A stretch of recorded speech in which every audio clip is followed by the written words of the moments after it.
के पुराने मंदिर में उद्घाटन का तो कोई औचित्य भी नहीं उठता।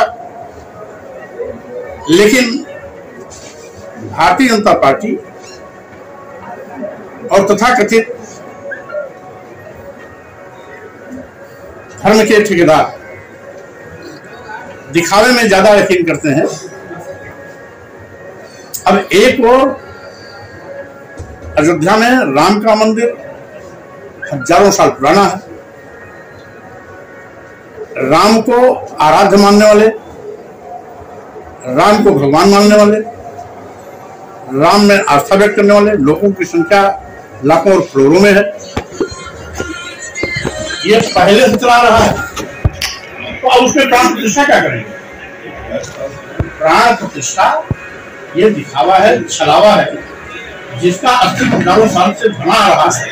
करोड़ों लोग जिसके अनुयायी हैं, जो करोड़ों लोग जिसे भगवान मानते हैं, आराध्य मानते हैं, पूज्य मानते हैं, उनमें आस्था व्यक्त करते हैं, तो अब उसमें प्राण प्रतिष्ठा क्या करना, क्या आवश्यकता क्या? इसका मतलब प्राण प्रतिष्ठा करने वाले लोग अपने को भगवान से भी बड़ा साबित करने का एक नाटक कर रहे हैं। ऐसा नहीं होना। कहा जाता है कि जहाँ पे रामलला का मंदिर बन रहा है, इससे पहले वहाँ बुद्ध विहार था और खुदाई में कुछ अवशेष भी मिले थे। क्योंकि वो माननीय सर्वोच्च न्यायालय के निर्णय से बन रहा है, इसलिए हमने आपको पहले भी कहा कि न्यायपालिका में हमारा विश्वास है। इसमें कोई दोहरा नहीं कि वहां पहले बुद्ध विहार था, भगवान बुद्ध कई वर्षावास वहां भी थी। वहां अयोध्या और साकेत दो प्राचीन नगरी है। महाराजा प्रसेनजीत की राजधानी श्रावस्ती थी, उस राजधानी साकेत था। भगवान बुद्ध कई बार राजा प्रसेनजीत के कार्यकाल में वहां पर वर्षावास भी किए हैं, इसमें कोई दो राय नहीं। लेकिन वर्तमान में वो मस्जिद और मंदिर की बात को लेकर के माननीय सर्वोच्च न्यायालय में मामला गया और माननीय सर्वोच्च न्यायालय के निर्णय से वो मंदिर बन रहा है। प्रदेश सरकार और प्रदेश के मुख्यमंत्री योगी आदित्यनाथ के बारे में आपको कुछ कहना है? भारतीय जनता पार्टी सरकार ही आज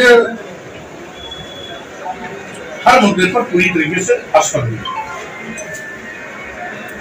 करोड़ों नौजवान बेरोजगारी का दर्द झेल रहे हैं। जब से भाजपा सरकार आई है, सरकारी नौकरियां गायब हो गई। भूले बिस्तरे यदि किसी सरकारी नौकरी का विज्ञापन आया भी तो भर्ती भ्रष्टाचार की बलवेदी पर चढ़ गई।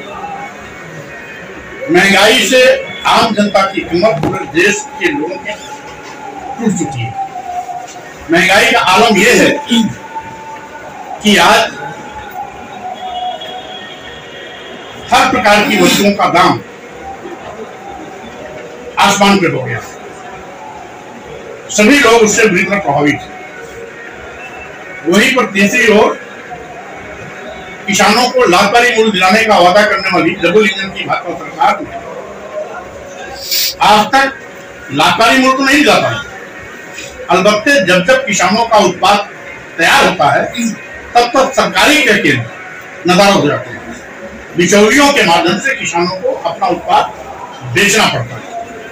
छुट्टा जानवरों का आतंक और कहर अलग है। जहां एक और छुट्टा जानवर किसानों की फसल चल करके चौपट कर दे रहे हैं, वहीं दूसरी ओर इन छुट्टा जानवरों के माध्यम से नित्य प्रति बड़ी दुर्घटनाएं हो रही हैं, जिसमें तमाम लोगों की जानें भी जा रही हैं। सरकार का नियंत्रण शून्य है।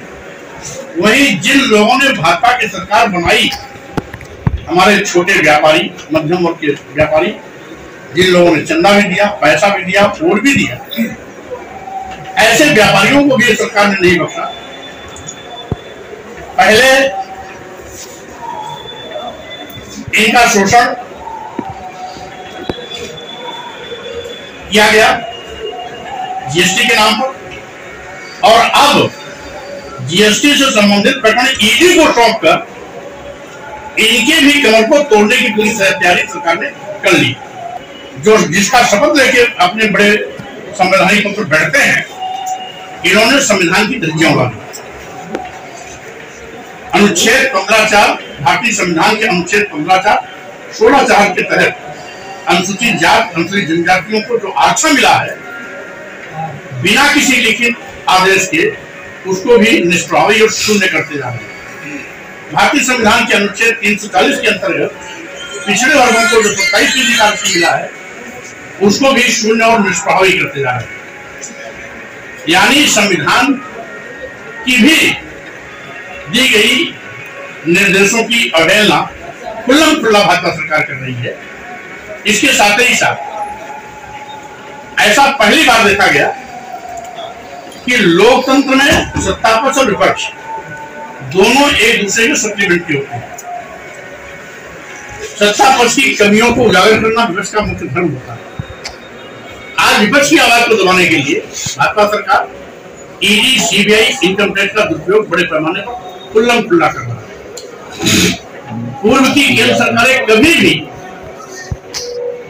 ईडी, सीबीआई, इनकम टैक्स का इतना बड़ा दुरुपयोग नहीं किया जितना कि भाजपा कर रही है। जो सबसे बड़ा भाजपा ने पाप किया है, सरकारी विभागों, सरकारी संस्थानों, सरकारी प्रतिष्ठानों को बेचने। देश के सभी बंदरगाह बेच दिए, सभी एयरपोर्ट बेच दिया, एयर इंडिया बेच दिया, देश के सभी रेलवे स्टेशन बेच दिए, कई दर्जन ट्रेनें बेच दी, यहां तक कि LIC जैसी बड़ी संस्था जिसमें लाखों लाख लोग काम करते थे उसको भी बेच दिया। और ये सारे के सारे सरकारी उपक्रम लाभ वाले उपक्रम थे जो अपने चहेते उद्योगपतियों अदानी और अंबानी के हवाले कर रहे। यानी देश बेचने का भी पाप भाजपा कर रही है। और यही कारण है कि 2024 लोकसभा चुनाव अब मोदी के चेहरे पर नहीं, मोदी के 9 साल के इन काम काज पर होगा, इनकी असफलताओं पर होगा, इनकी विफलताओं पर होगा। जो इन्होंने लोकतंत्र को खत्म करने का पाप किया है, देश को बेचने का पाप किया है, संविधान से खिलवाड़ करने की कोशिश की है, महंगाई से जनता की कमर तोड़ने की कोशिश की है, GST के माध्यम से व्यापारियों को भी इन्होंने लाचार बनाने की कोशिश की है और बेरोजगारी के माध्यम से देश के करोड़ों नौजवानों को इन्होंने आज मोहताज जिंदगी जीने के मजबूर किया है। इन सबका हिसाब किताब इनको देना होगा। और हम समझते हैं जितने बड़े पाप इन्होंने कर दिए हैं 2024 में इनकी विदाई तय। ये आखिरी छोटा सवाल, संघमित्रा जी भाजपा में रहेंगी या सपा में आएंगे? आप समय का इंतजार करिए, जो कुछ भी होगा सामने आ जाएगा। वीके न्यूज उत्तर प्रदेश उत्तराखंड, सच का सारथी।